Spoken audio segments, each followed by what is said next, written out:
옛날에는 이 하늘이 하나의 큰 텐트와 같은 것이라고 그렇게 생각을 했습니다. 하나님께서 큰 텐트를 치셨고 그 텐트 지붕에다가 천장에다가 해와 달과 별을 막 매달아 놓으셨다. 그리고 가끔씩 창문을 여셔서 비와 눈을 뿌리신다. 이렇게 생각을 했습니다. 그리고 모든 것이 이 땅, 지구를 중심으로 움직여진다. 해와 달도 다 지구를 중심으로 이렇게 움직인다고 생각을 했어요. 이 생각은 한동안 적어도 망원경이라는 게 생겨서 우리가 지구 밖 우주를 쭉 보고 별들을 관찰할 때까지는 이 생각이 그대로 사람들 머릿속에 있었습니다. 그런데 언제부턴가 그게 아니구나. 지구는 둥글고 네모난 게 아니고 둥글고 지구는 공중에 붕 떠 있고 다른 별들도 다 그렇게 떠 있고 지구가 혼자 돌아가면서 또 태양을 돌고 있구나. 그리고 지구 옆에는 달이 있어서 달이 지구를 도는구나. 우리 지구는 지구가 중심이 아니고 태양을 중심으로 우리 지구와 다른 9개의 혹성이 이렇게 돌고 있구나. 그리고 이 태양계는 북극성을 중심으로 돌고 있구나. 이런 것들을 이제 나중에야 알게 되지요. 그래요, 여러분. 우리는 이 땅에 발붙이고 살면서 이 땅이 중심이라고 생각이 되어지는데 그게 아니더란 말이에요. 지구가 중심이 아니고 다른 중심이 되는 별이 있고 그 별이 또 무엇인가를 중심으로 이 우주 넓고 넓은 끝이 없는 우주가 지금 움직이고 있는 거죠. 우리 인생도 마찬가지예요. 우리 인생도 내가 우리 이 세상의 중심인 것 같은데 사실은 그렇지 않지요. 어릴 때는 나라는 존재가 중심이었어요. 그래서 모든 게 다 나를 중심으로 움직여야 되고 나를 중심으로 뭔가가 돼야 됐어요. 그래서 어릴 때는 막 내 뜻대로 안 되면 막 울고 때를 쓰고 이러지요. 그런데 성장하면서 보니까 내가 중심이 아니에요. 세상에는 내가 중심이 아닌 그 다른 어떤 것들이 중심이 되어서 이쪽 지역은 어떤 다른 중심, 또 이쪽은 다른 중심, 이 모든 것들이 또 태양을 중심으로 돌고 태양이 북극성을 중심으로 돌듯이 이런 중심들이 또 다른 어떤 큰 중심을 해서 돌고 이렇게 세상이 움직이고 있더라 이거예요. 정치는 정치대로 우리나라 같은 경우는 대통령 중심제니까 대통령을 중심으로 움직이고 어떤 학문이나 종교나 예술이나 문화 이런 것들을 다 보면 나름대로 어떤 중심점을 가지고 움직이는데 나는 그 중에 어디에 속해 있어서 같이 돌면서 같이 움직이기는 하지만 절대 내가 중심은 아니더라는 거지요.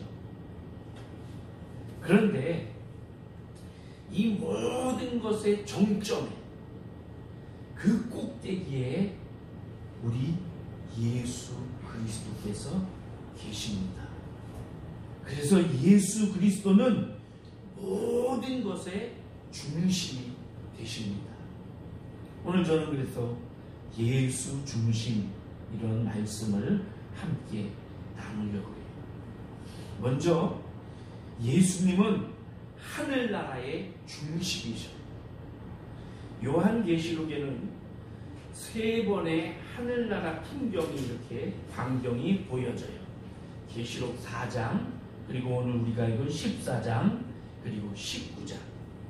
계시록 4장에서는 하늘에서 드려지는 하늘 예배의 광경이 쭉 나와 있고요. 그 다음 오늘 우리가 읽은 14장에서는 14만 4천 명의 구원받은 하나님의 성도들이 주님을 향해 찬송 부르는 내용이 들어있고요.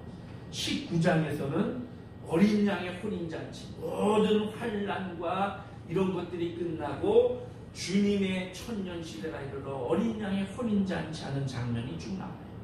그리고 20장으로 넘어가서 22장까지 천년왕국, 그리고 천년왕국 속에 하늘의 모습, 황금길에 수정 같은 맑은 물에 다시는 고통이나 아픔이 없고 이런 주님이 친히 다스리는 나라, 천년왕국, 새하늘과 새 땅, 이런 광경이 그려지고 있습니다.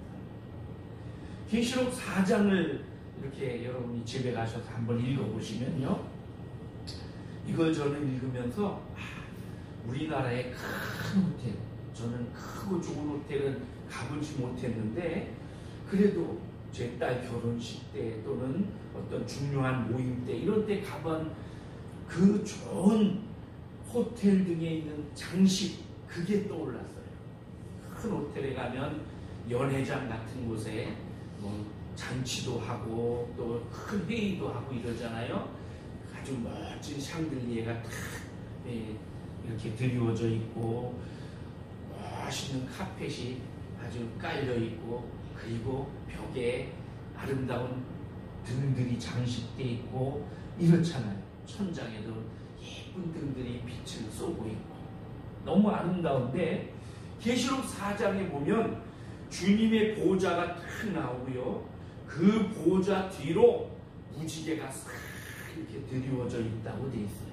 그리고 그 보좌에 어린 양 예수가 앉아 계시고, 그 보좌 좌우 벽은 성경에 보니까 벽옥, 이게 보석입니다. 석역이라는 보석, 홍보석, 이거는 홍옥이나 루비 또는 녹보석, 에메랄드, 이런 걸로 장식이 되어 있고, 그 보좌 밑에 24개의 보좌가 있는데 그 24개의 보좌에 24장로가 위엄있게 탁 앉아 있어요. 그 보좌, 주님이 앉아 계신 보좌에서 번개 같은 그런 빛이 나오고 음성도 들리고 우레소리 같은 소리도 들리고 주님의 위엄을 말하죠. 24장로가 흰 옷을 입었는데 머리에 금관을 쓰고 이러고 탁 있고, 그 주님의 보좌와 그 24장로 보좌 그 사이에 7개의 등불이 쫙 켜있고, 그 보좌 주변으로 6 날개를 가진 스랍이라는 천사들이 탁 앉아있고, 4가의 얼굴을 한 생물이 앉아서, 그래서 하나님께 찬양을, 우리 주님께 찬양을 올려드립니다. 거룩하다 거룩하다 거룩하다 주 하나님 곧 전능하신 이여, 전에도 계셨고 이제도 계시고 장차 오실 자라, 이러면서 찬양을 올려드리는 장면이 이 계시록 4장에 나와요.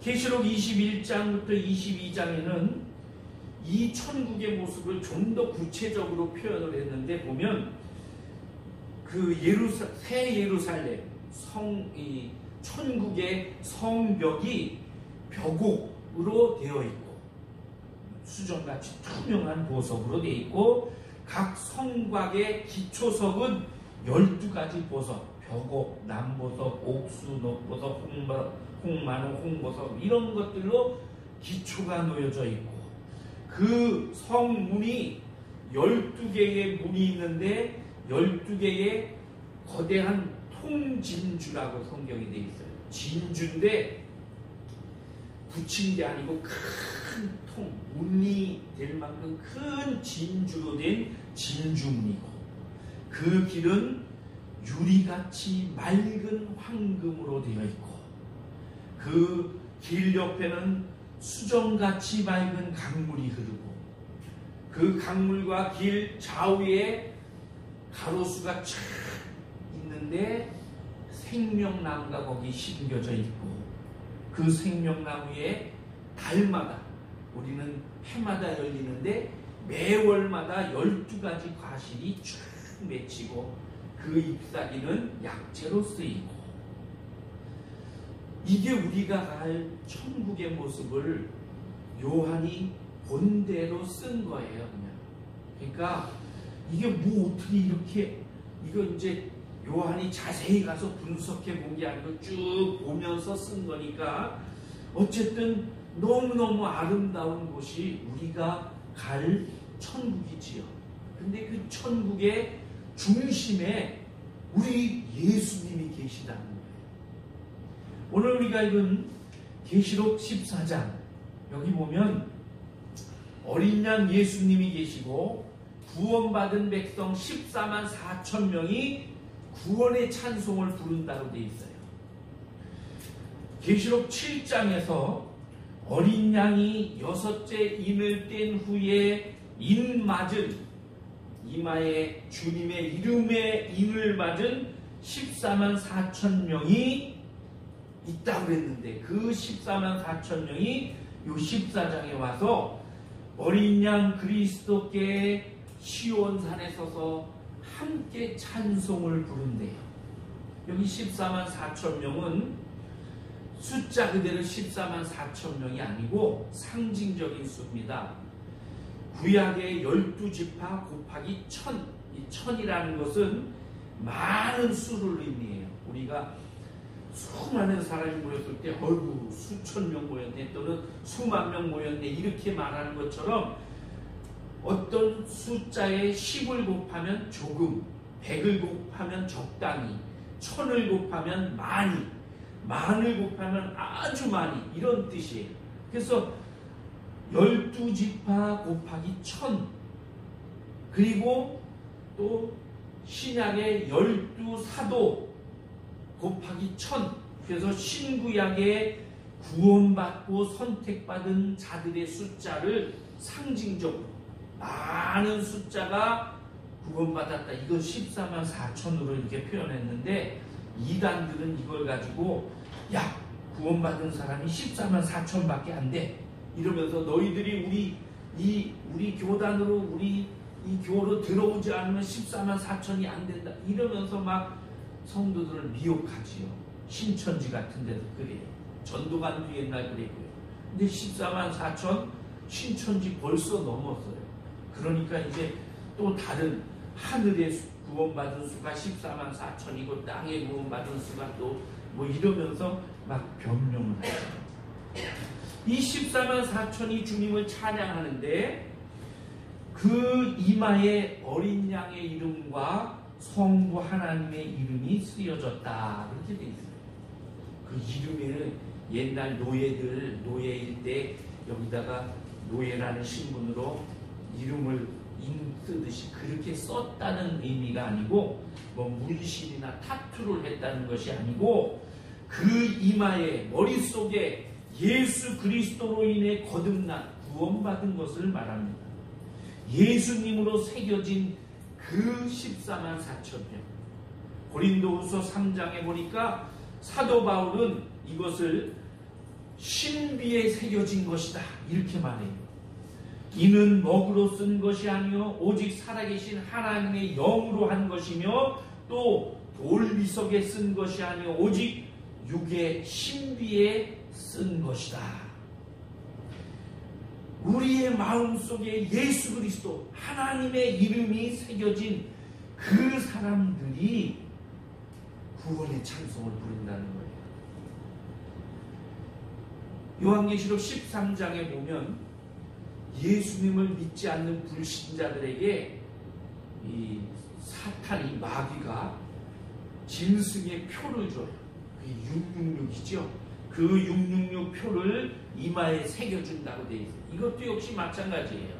이마에 뭘 새기는 것이 아니고 666 그 짐승의 그 사상을 가지고 사는 그런 사람이라는 거예요.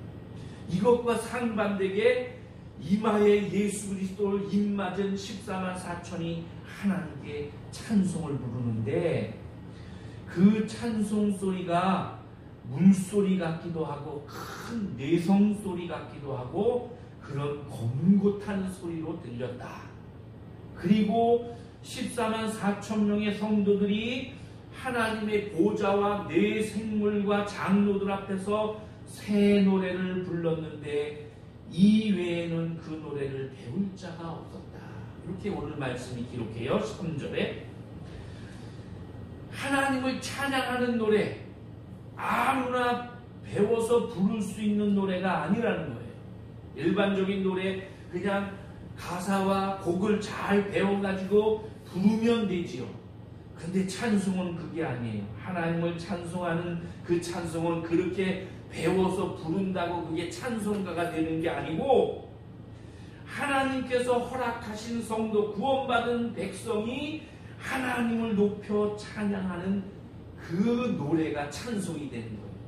그러니까 때로는 찬송이 곡이 틀려도 내 마음 진심으로 부르는 그 찬양이 하나님 앞에 상달되는 찬양이 되는 거지. 노래를 아무리 잘 불러도 마음의 신앙의 고백 없이 부르는 찬양은 찬양이 아니에요. 이 찬양은 하나님이 받으시는 제물이 되는 거예요. 찬미의 제사, 제물이 되는 거예요.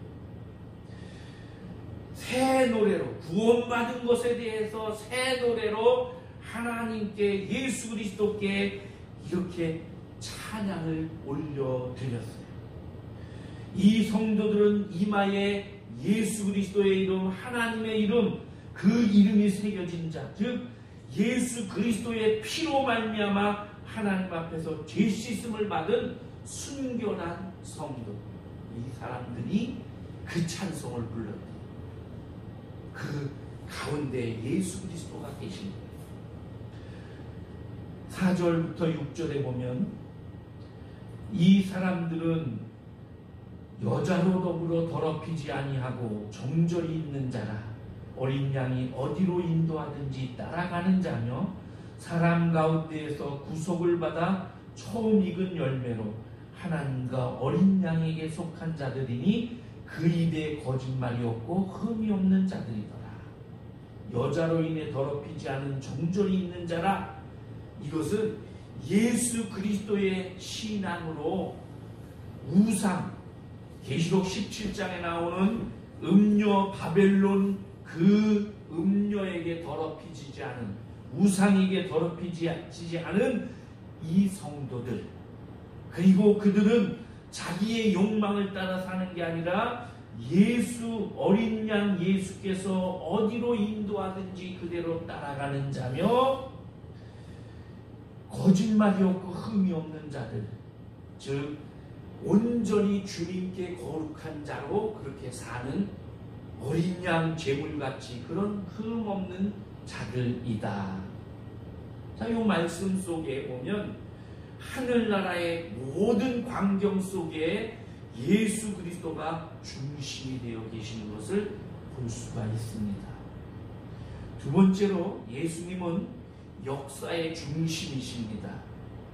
인간의 역사를 측량할 때 BC와 AD로 그렇게 나누지요.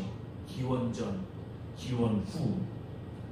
세상의 역사는 BC와 AD로 나눕니다.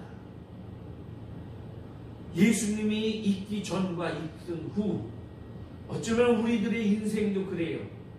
예수님을 만나기 전 BC가 있었고요, 예수님을 만난 이후 AD의 인생이 있어요.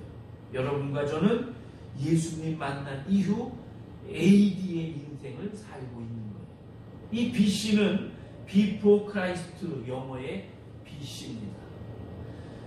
AD는 라틴어로 아노 도미니, 아노는 해, 연 이런 뜻이고 도미니는 주님이 오신 해 이후, 그렇게 해서 살고 있는 거예요. 세상의 역사. 우리가 일반적으로 태양력이라는 달력을 쓰고 있죠. 지금 이 태양력은 연, 월, 일을 우리에게 나타내줘요. 연은 지구가 태양을 한 바퀴 도는 시간이에요. 월은 이 지구를 돌고 있는 달이 지구를 한 바퀴 도는 시간이 월이에요. 일은 지구 혼자 자전을 하잖아요. 지구가 한 바퀴 도는 그 시간이 일이에요.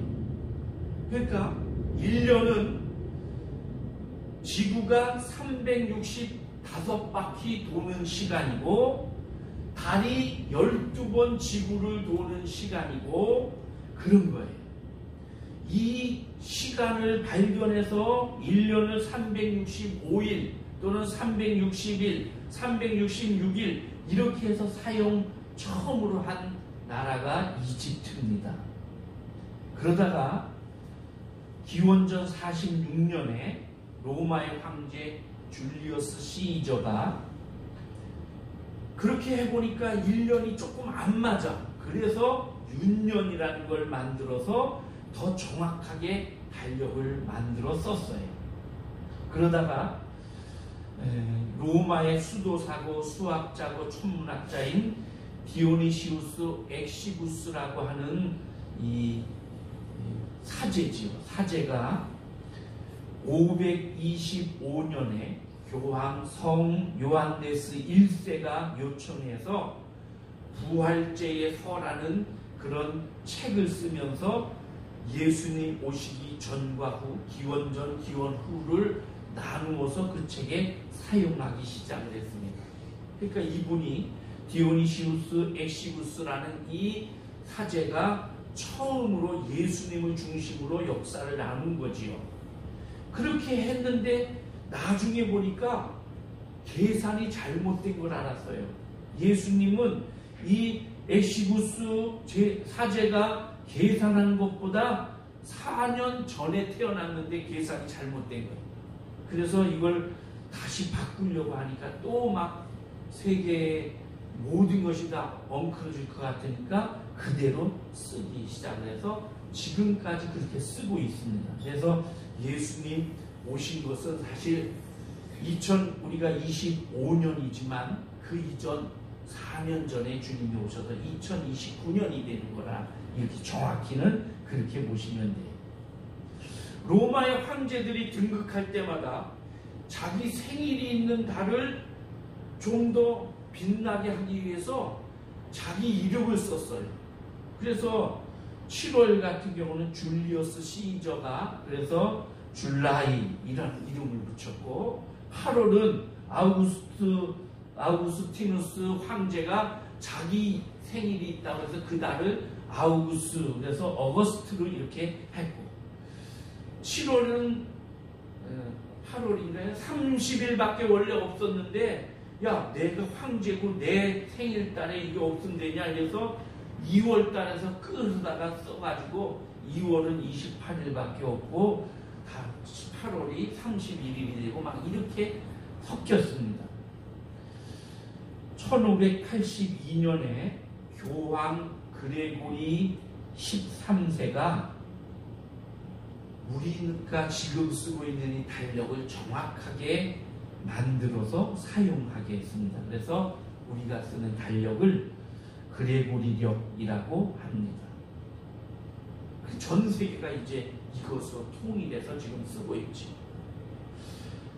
예수 그리스도는 역사의 중심이셔요. AD와 BC를 나누는 중심이시고 이 역사를 주관하시는 분이 예수 그리스도셔요. 여러분 생각해 보세요. 음악 역사를 쭉 음악을 들어가 보면 기독교 음악 역사로부터 시작이 돼요. 음악이. 미술 작품, 기독교와 연관된 작품들로 그렇게 이어져 옵니다. 그래서 모든 사람이 신금을 울리는 그런 작품들, 그림들이 다 기독교 작품들이에요. 유명한 문학 작품, 기독교 정신으로 쓰여졌어요. 최근에 와서 이런 것들이 점점 빛을 발하고 있지만요. 비잔틴, 바로크, 르네상스 이런 건축물들 다 기독교 건축물이에요. 모든 세상의 아름다운 이야기들 기독교 정신으로 이어졌어요. 예수님은 역사의 중심이셔요. 내가 인정하든 안 하든 내가 의식하든 의식하지 않든 믿든 안 믿든 나와 상관없이 예수님은 역사의 중심으로 그렇게 계시는 분이셔요. 세 번째로 예수님은 인간의 중심이십니다. 마태복음 17장에 보면 어느 날 예수님이 제자들과 함께 3명의 제자들과 함께 산으로 올라가시죠. 변화산이라고 우리가 말해요. 거기 올라가셨는데 예수님 얼굴이 환하게 빛나고 그 옷이 빨래할 때 그렇게 할 수 없을 만큼 환하게 변형됐어요. 그리고 옆에 모세와 엘리야가 나타납니다. 제자들이 막 놀래서 엎드려서 여기가 좋사오니 이러지요. 그때에 하늘에서 음성이 납니다. 이는 내 사랑하는 아들이여 내 기뻐하는 자다.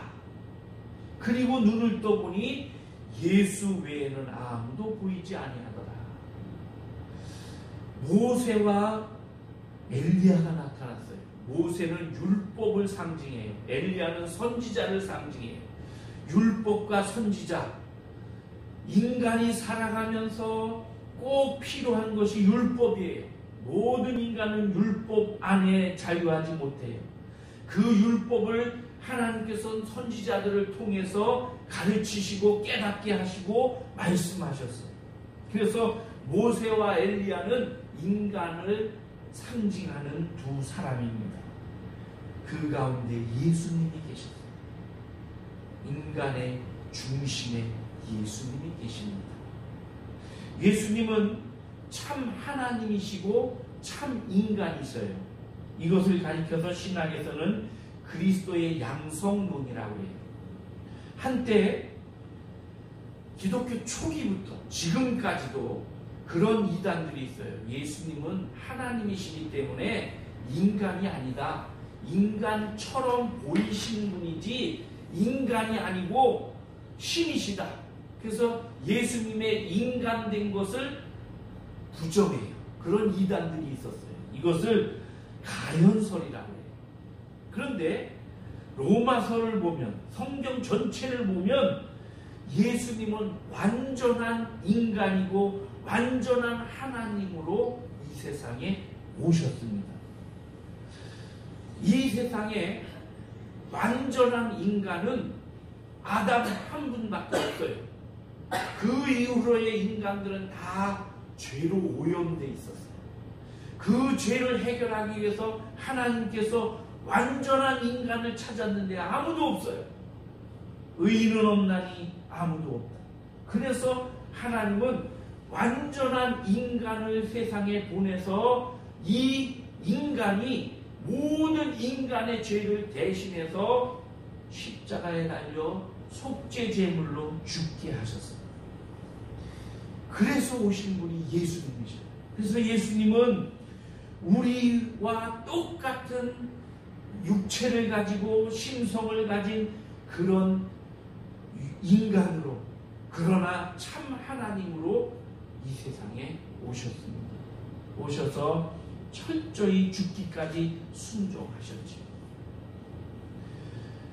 로마서에 보면 5장에 보면 이러므로 한 사람으로 말미암아 죄가 세상에 들어오고 죄로 말미암아 사망이 왔나니 이와 같이 모든 사람이 죄를 지었으므로 사망이 모든 사람에게 이르렀느니라.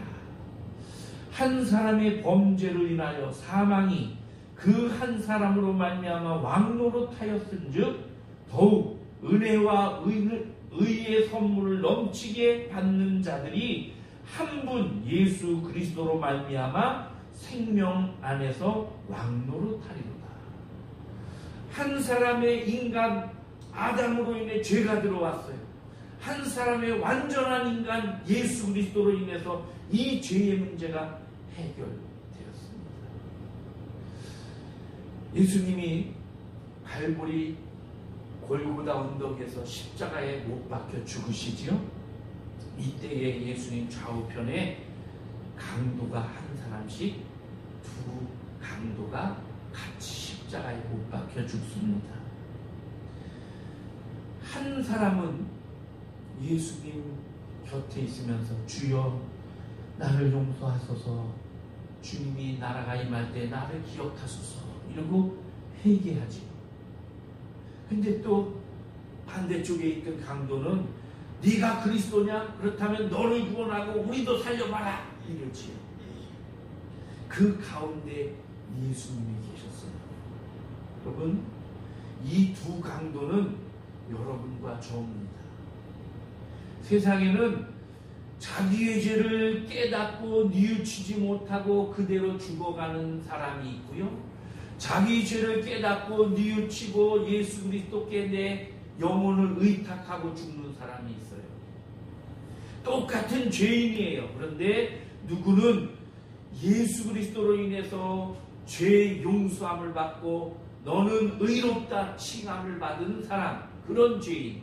또 하나는 그러지 못한, 바로 옆에 그 죄를 해결해 주는 분이 계심에도 불구하고 그 혜택을 받지 못하고 죽어가는 그런 사람.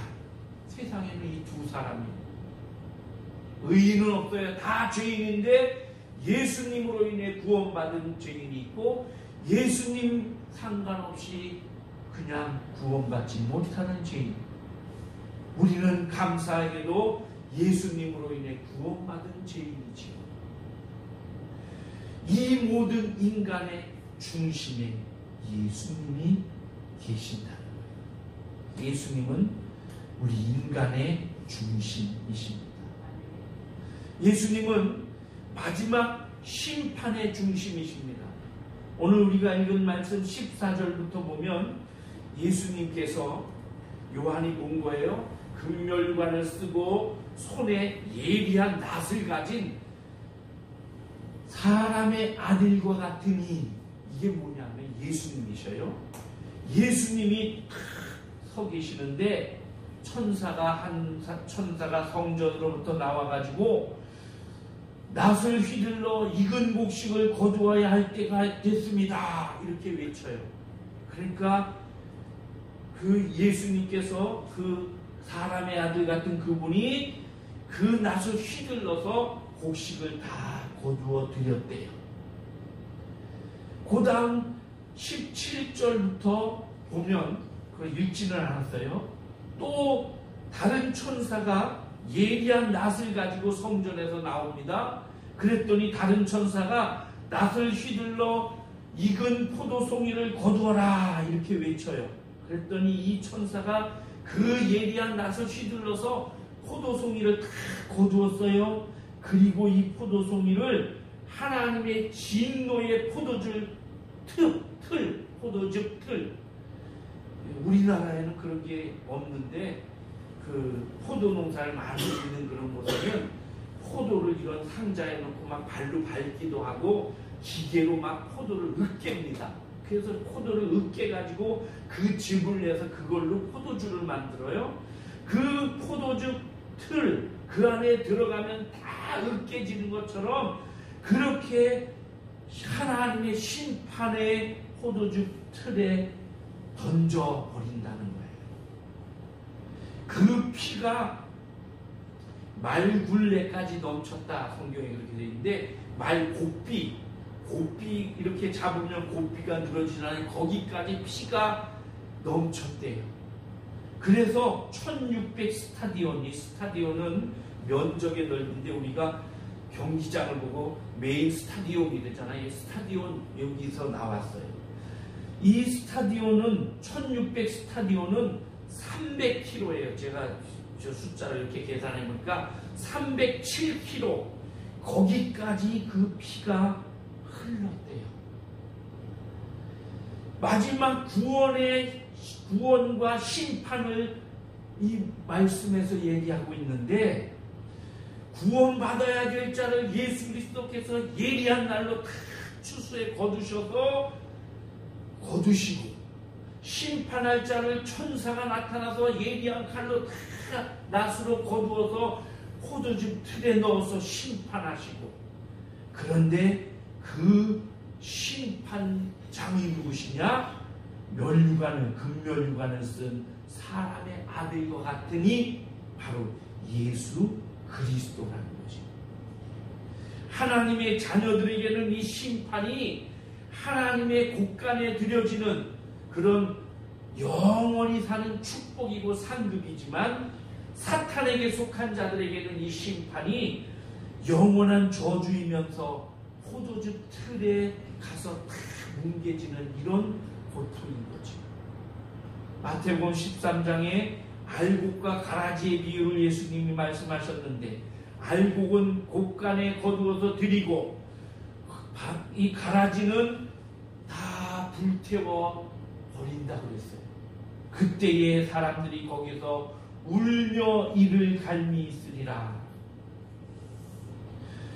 예수 그리스도께서 직접 당신의 백성들 알곡을 추수하시고 천사를 통해서는 심판의 낫을 휘두르시고, 그래서 부자와 나사로 같이 영원한 분리가 일어나는 거예요. 서로 갈고 올 수 없는 것. 그래서 우리는 눈물이 없고 아픔이 없고 고통이 없는 거기에 이르게 되지만, 저들은 다 슬피 울며 이를 갈며 죽지 않는 그런 고통을 누린, 그것을 받을 수밖에 없는 그런 꺼지지 않는 지옥불에 떨어진다. 그 중심 심판주가 바로 예수 그리스도신 거죠. 예수님이 재판장으로 오셔서 예수 그리스도의 대속의 은혜를 입은 자들에게는 구원을 베풀고 그렇지 못한 자들에게는 심판을 내리신다. 예수님은 마지막 심판의 중심이신 겁니다. 예수님은 오늘 여러분과 저의 중심이십니다. 중심이 되셔야 됩니다.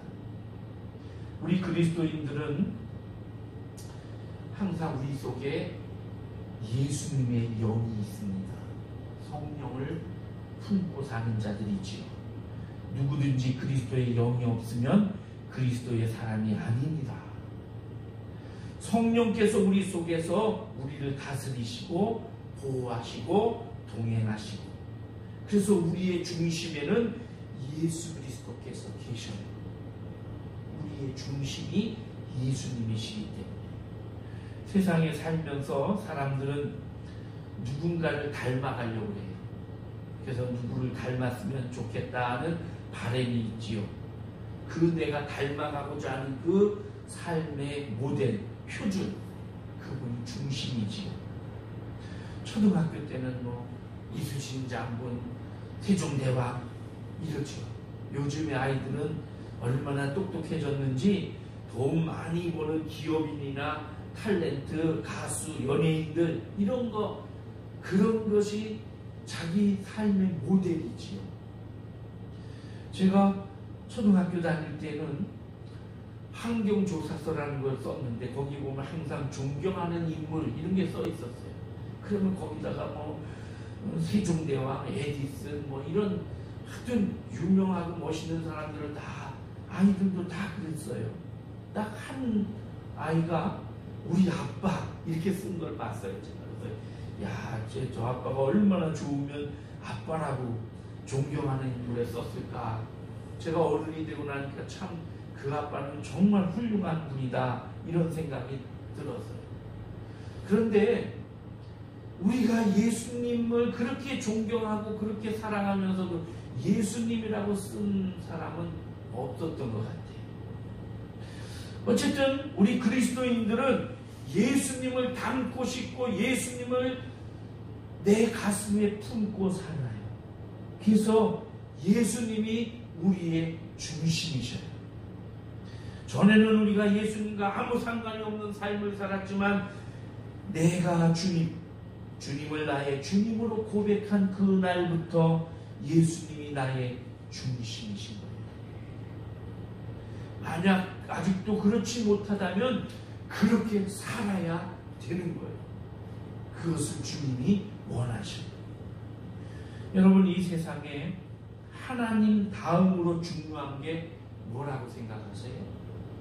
여러 가지 있죠. 가정도 있고 행복도 있고 의리도 있고 건강도 있고 돈도 있고, 저는 개인적으로 하나님 다음으로 정말 우리 인생에 중요한 거 뭘까 생각해 보니까 돈인 것 같다 이런 생각을 했어요. 근데 이제 최근에 와서는 그거보다도 가정이 더 중요하고 건강이 더 중요하고 이런 생각이 들어요.